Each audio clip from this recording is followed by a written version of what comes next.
Good morning, student. I, Purnima, welcome you to the class. And children, today we are going to do all the important question answer, additional question answer from the sample paper. And once again, I will be revising the background and the important points of the poem A Tiger in the Zoo, written by Leslie Norris.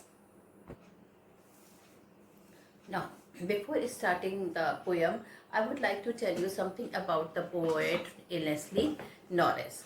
So Leslie Norris was a famous Welsh poet, as I told you, and he was also a short story writer, but he had written this wonderful poem.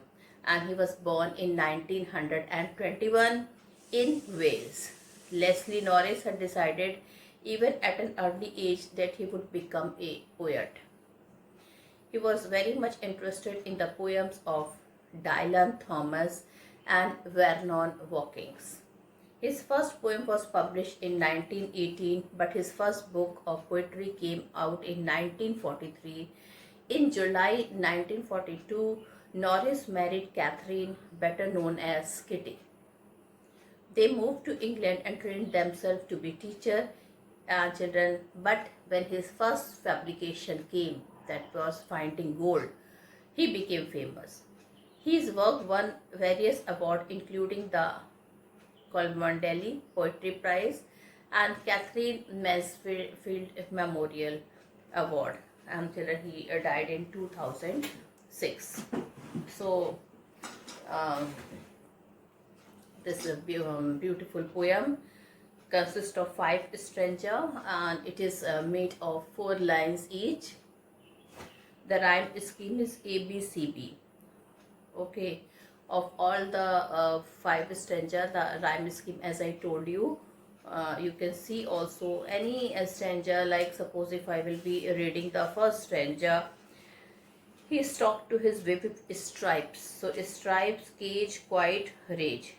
Okay, so stripe A, and if cage is will be B, quiet will be C, then rage again will be B, because cage and rage here, this two sound resembles with each other. So you can easily children find it out the rhyme scheme of the poem, like he is talk in his vivid stripes. Let me tell you how to find the rhyme scheme of the poem. So let me take the first stanza. Okay, he is talk in his vivid stripe. So we will see the last word of each line. So stripe is a word which is coming for the first time here. So we will name it A. Then the few step to his cage. Now this again is a new word. The last word is a new word. No word is resembling till now, because stripe and cage, they don't resemble with each other. So stripe is A, cage is B. On pairs of velvet, quiet. Now this word is not resembling with each other, quiet, so this is C. But you will see the false line in his quiet rage. So we will see the last word of the second line, cage, and the last word of the fourth line, rage, they are matching. So rage will be in the category of B. So children, your rhyme scheme will be A, B, C, B. Okay, so you can find out the rhyme scheme with the rest of the children other stanza also. The first setting is that of the zoo where the tiger is put in a cage. Now children, if you will read the poem, as I told you, and we have discussed also, that you can find it out that children, there are 2 settings of the poem is there. One, the tiger is seen in a zoo, while as in other stanza it is seen in the jungle. It is living in his natural habitat, that is in the forest. Okay, so where the tiger is in the first setting is that of the zoo where the tiger is put in a cage. The second setting is that of the natural wild habitat of the tiger, which should have been his real place. But the children, the forest area, it should have been his real place. The personification of the tiger is evident, as the poet called him he and not it. The metaphor pads of velvet is used effectively in the third line of the first stanza. The tails don't represent the hidden rage of the tiger. Now I will be telling you about the children, all the children background of the background of the poem. So in the first stanza, it can be seen he seems he's walking in a quiet his rage. That is, he's very angry as he is put in the cage and he's walking with a slow step because the space is very less there. So the dweller of the forest is forcefully put in a cage, reluctantly, unwillingly. He is living there. Children, that cage, the tiger cage is in the zoo. There in his artificial habitat. So it is not in a cage. Of course, zoo, if you will see, water body is also there in the cage. A large place is there, and the food is also quite satisfactory, whatever is given to him. But then also he is not happy. He's living in an artificial habitat. He walks in a quiet rage. And children, the stripe on his body, that means the tiger is of yellowish brown color, and the dark brown stripes are there on his body, which is quietly visible, which can be seen from the distance also. Children, the stripe also definitely is of darker color than the rest of his body. The tiger moves very softly and quietly with his pads of velvet. I told you what is pads of velvet, the lower portion of his claw. Okay. It is pads of velvet, but the range of his movement is limited. He goes on moving around within the confine of his cage. The tiger doesn't relish the stare of the onlookers in the zoo. His rage or anger is suppressed. Now children, in the second paragraph, the writer wish that we should not catch such a powerful animal and keeps in a zoo. He should have been in his natural habitat. So what writer is telling, he wanted to tell us that the tiger should live in his natural habitat. The poet mourns that in the zoo is not the rightful place for the tiger. He is a denizen of the jungle. Denizen means he is the habitant, he is the citizen of the jungle. His real place is in the forest. Had he been in the wild, he would have been lurking around in a shadow. He must have been sliding quietly through the long grass to ambush his kills. Now, he's children wishing if he would have been in the forest, what he would have been doing, he will be lurking around in shadows, and he must have been hiding near the children behind the long grass near water body to kill and hunt the animals like plum deer, which is his favorite food. And he would know where he could get his favorite hunt, the plum deer, near the water body. He would approach the water hole quietly where animals and deer come to drink water, and in this way children he would kill one of the deer and get his food. Now the third children stanza is telling the free movement, that he is very much free in the forest, and he can go wherever he wish, like he is terrorizing the villagers. Had the tiger been in the forest, something he would stray into human settlement. He will go to the human settlement. He would stray around the outer skirt of the village, and there he would be there at the outer skirt. What is the meaning of the outer skirt? The outer part of the village. Okay, and that village is situated at the edge of the forest. That's why he can easily go there. These human settlements are at the jungle's edge. On seeing the villager, he would open his long sharp teeth and claws to terrorize the residents. But it would be just a show of power and strength to the villager. He would have no intention of killing the villagers and entering their houses. The poet tries to say that generally the tiger never attacks, still he is highly provoked. Killing is not his hobby, but only the necessity of his food. Now, the fourth paragraph is dealing with the forest in a zoo. He is caged there, and the writer is telling, alas, the tiger is not in his natural habitat in the forest. Unfortunately, he is locked in a concrete cell of his zoo. His powerful and strong body is of no use to him. as he is put behind the bars. Bars of what? Bars of a cage inside the zoo. His movements have been limited. Why, children? His movement is limited because the place is very less. He is confined to a small space. That's why his movements have been limited. He is continuously moving about the length and breadth of his cage. He doesn't relish the curious stares of the visitor. He simply ignores their presence. Children, the visitors are coming in a zoo and they are seeing him, but he ignores them. He is quietly sitting, ignoring the stares of the visitor. That means again he feels that he's the most strongest animal. He doesn't care about any human being. He's sitting quietly and ignores the presence of the human being. Now, children, the tiger is last and is really very touching. The poet describes how the day ends for the tiger. He doesn't go to sleep. He's very much worried, and that's why he's not able to sleep till the late hours of the night. He hears the sound of the cars of the zoo official patrolling at night. The stars shine brightly in the sky, and so do his brilliant eyes at night.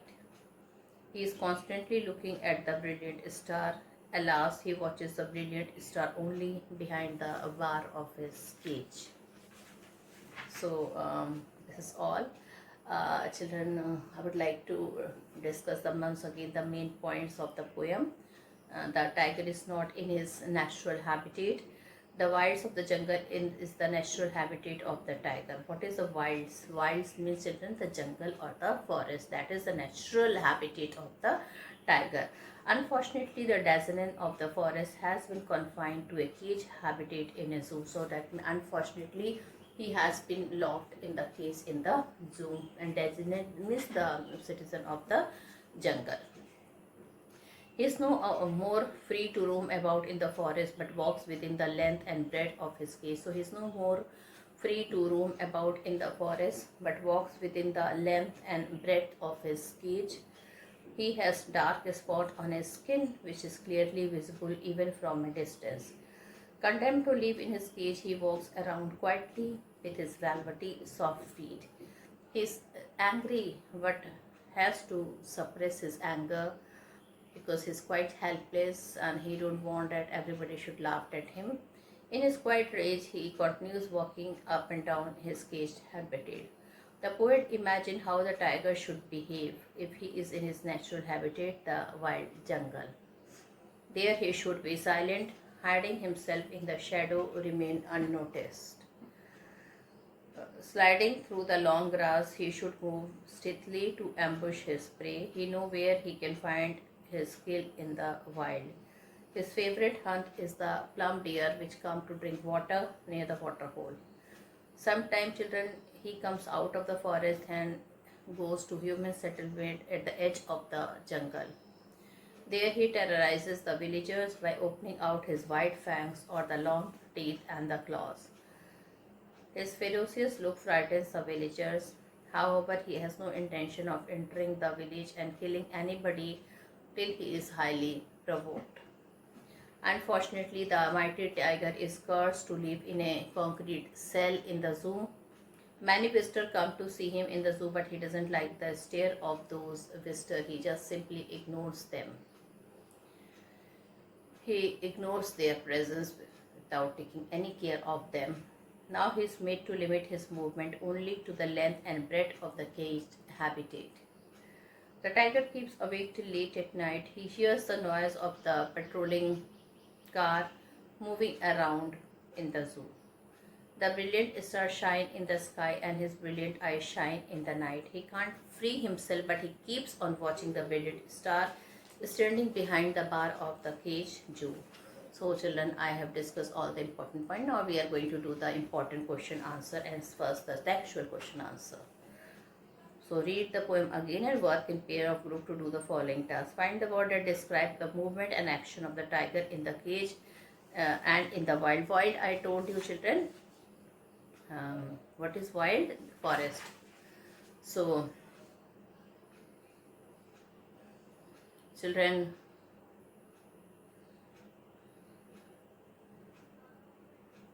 movement and action of the tiger in the cage is stalking, and then stepping, at least he was walking on pads or velvet, quite. Then third is ignoring, fourth is here, and fifth is stairs. Stairs means seeing to the stars. Movement and action of the tiger in the wild is lurking, sliding, snarling, bearing, terrorizing. So these words we have already discussed. Now, question number 2. Find the word that describe the two places and arrange them in two columns. Now try to share ideas about how the poet uses words and images to contrast the two situations. So places in the cage is cage, concrete cell, behind bar, the length of his cage, through long grass near the water hole, around houses at the jungle's edge. Now children, now question number 2. Notice the use of a word repeated in lines such as these: of pads of velvet quiet in his quiet reach, and stares with his brilliant eyes at the brilliant star. What do you think is the effect of this repetition? So the word quiet appeared twice in line 1, velvet quiet, and in line 2 also quiet raised. So children, one is velvet quiet, here quiet is coming, and then in the other line quiet raised. So quiet is repeated twice. The poetic device of repetition is used when a particular action is emphasized. The word quiet is used for describing the quiet movement of tiger's velvety pads. In the second line, quiet stands for silent or suppressed rags. The word brilliant is used twice, first as brilliant eyes and then as brilliant star. It signifies that the brilliant eyes of the tiger are as brilliant as the brilliant star shining in the sky.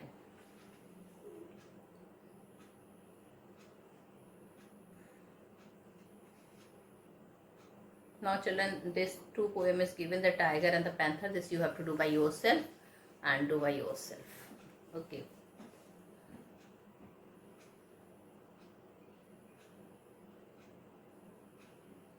Now children, question number 4 is a writing skill. Okay, that also you have to do. You have to write a paragraph, and that also you have to do by yourself. Okay. Now we will be doing some additional question from the sample paper. Alright, so here children, we will be doing some additional question and answer from the sample paper. How does a tiger stalk in the cage? My first question is, how does tiger stalk in the cage? The tiger is not in his natural habitat, the jungle. He is locked in a cage made up of cement and concrete. He keeps on stalking inside his cage from one side to the other.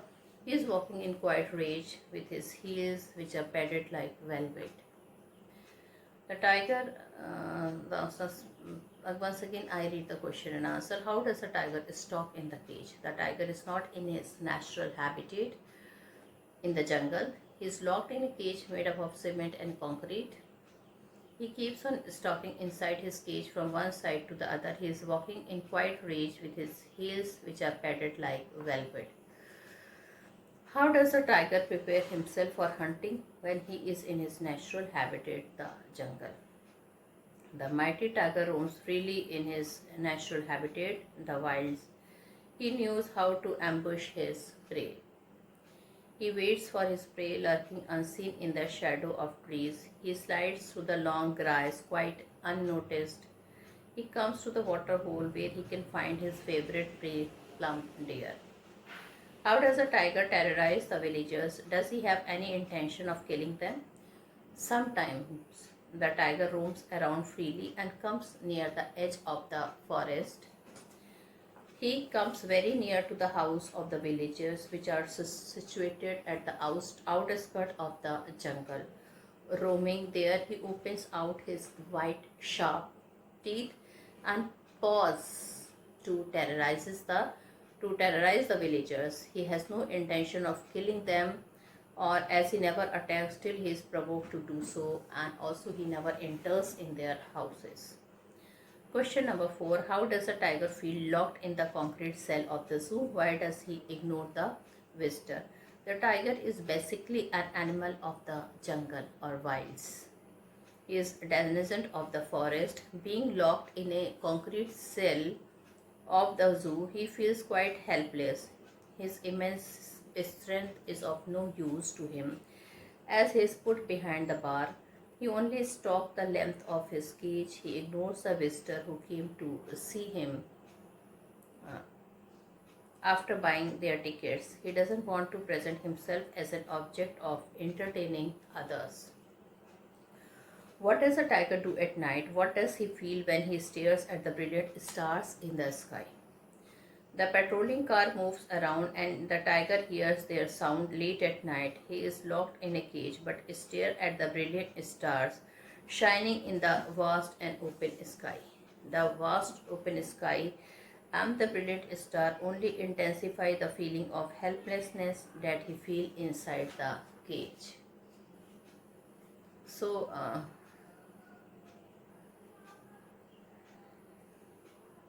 now, how would the tiger react if he is left in his natural habitat? Definitely, children, he will walk freely, he will hide behind the grass, and he will do his favorite thing whenever he will feel children hungry. He will go near the water hole to attack a plump deer. Why does the tiger show his wide fangs and claws to the villager? What is wide fang? The teeth of the tiger. So the tiger shows his wide fangs and claws to the villagers just to make them frightened. It is not his intention to kill anybody unless he is being provoked. He frightens them and then he comes back. Freedom can't be bargained at any cost. What message does Leslie not give to the readers in A Tiger in the Zoo? I think this is the message of the poem I am going to discuss, and you have to note it down. Not only humans but animals too cherish freedom. Freedom can't be bargained in this cage. A tiger may be well fed and protected. However, the curtailment of his freedom keeps him in a quiet rage. He resents being behind the bar. He is a different animal when he is in his natural habitat in the jungle. He roams around the waterhole freely and ambush his favorite plump deer. Question number 7, children. 10. He hears the last voice at night, the patrolling car. Who hears the last voice and of what? Well, the tiger hears the last voice, that is the sound of the patrolling car of the officers at night inside the zoo. He is imprisoned in a cage in the zoo. The patrolling cars are making a round of the zoo to see that everything is all right, and he is the one who is still awake at night watching the star, and that is the reason that he can hear that sound, that voice of the patrolling car, and stare with his brilliant eyes at the brilliant star. Why are the eyes brilliant? What is the common between the eyes and the star?